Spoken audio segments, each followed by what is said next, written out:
For our synagogue regulars, you might have noticed that I wasn't here last week, and when they saw me on Monday or Tuesday, they said, "Aren't you away?" I said, "I was just away for Friday and Saturday for Shabbat. I was back for the gala last week." So where was I last Shabbat?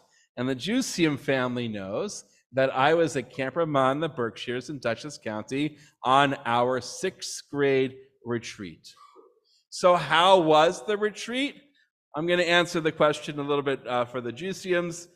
It depends on which perspective you take. On the positive, it was an awesome retreat.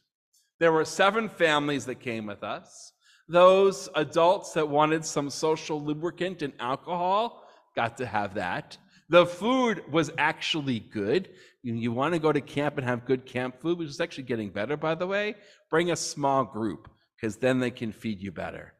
We really bonded over impactful discussions. Sometimes it was just the parents and the kids separate, and then we often would bring them together. The softball game was awesome. We all were, hitting like crazy now, but we really supported each other, and everybody got a chance at bat, and everybody got to field. And then when the sun went down, we lit a campfire, and we filled our bellies with s'mores. Sounds like a great retreat.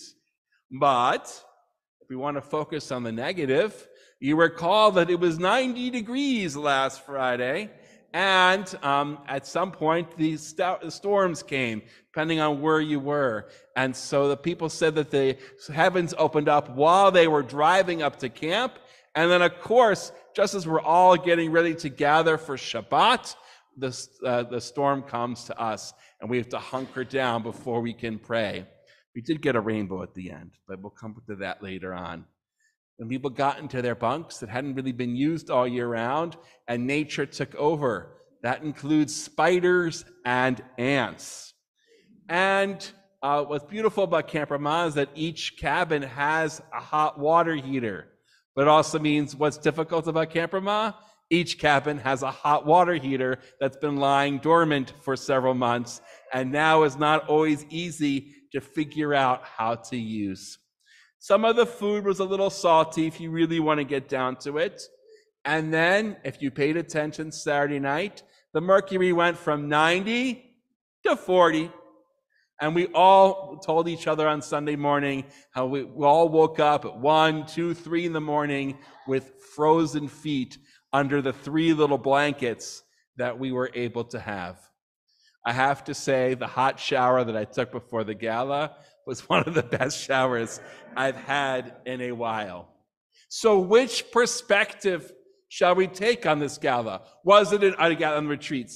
Was it an awesome retreat? Or was this, get me out of this nature and bring me back to the comforts of home? It depends on our perspective, and really depends on balance and proportion. Jews have a reputation as stiff-necked whiners. And it goes back to the Torah. In this very portion, they are just traveling. God has given them everything. And what's their first complaint? The food. Why I miss the melons and the onions and the cucumbers. We get to see what they ate in Egypt. They want good, yummy, fresh food. And God gets angry and sends them that quail that literally gets stuck in our teeth. We are complainers. Yet God wants us to complain less. Think about the Dayenu prayer that we say every Passover. We have to think about what God has given us. The manna, the water from Miriam, all of the blessings that we got in the wilderness. I did some research on the psychology of whining, and it turns out that in some cultures, perhaps Jewish culture as well, that whining is a binding tool. Misery sometimes seems to like company. And yes, complaints, when constructive, can and do lead to improvements. So like many aspects of life, using this retreat as an example, we need to strive for that golden balance between gratitude, enjoying what we have, finding the joy in our life, and yes, also saying what can be improved, how can we be better, knowing that nothing in life is perfect. You'll be reading in my next voice column that we really did achieve the goals of the retreat. And I often like, as a teacher, getting it straight from the students, the participants themselves. And so on Friday night, I asked the sixth graders directly, why are we here? And again, without prompting, they said, well, because we are transitioning from children into adolescence. And it was just beautiful to hear that. And actually, we did bring up the wilderness traveling in Sinai, something that my colleague, Dali Mishkin, who used to help run the retreats, taught us about. And we asked the group, why did the Israelites need to spend 40 years in the wilderness? Why couldn't they just go directly? And again, the kids know how to read their Bible, their Torah. They answered, because they have a slave mentality. They need to grow socially and emotionally before they can go to the promised land. Beautiful answers.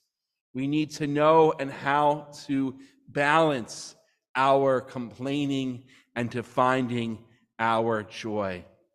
And we can then quote another line from Pirkei Avot. Who is someone who's samech? Who's really a rich? Hasamech bechalko. Someone who is happy or finds joy with what they have in our life. And so I encourage all of us, whether we go on retreat or not, to always strive to find that balance. Yes, what can we do better? But where is the blessing and joy in our life? Shabbat Shalom.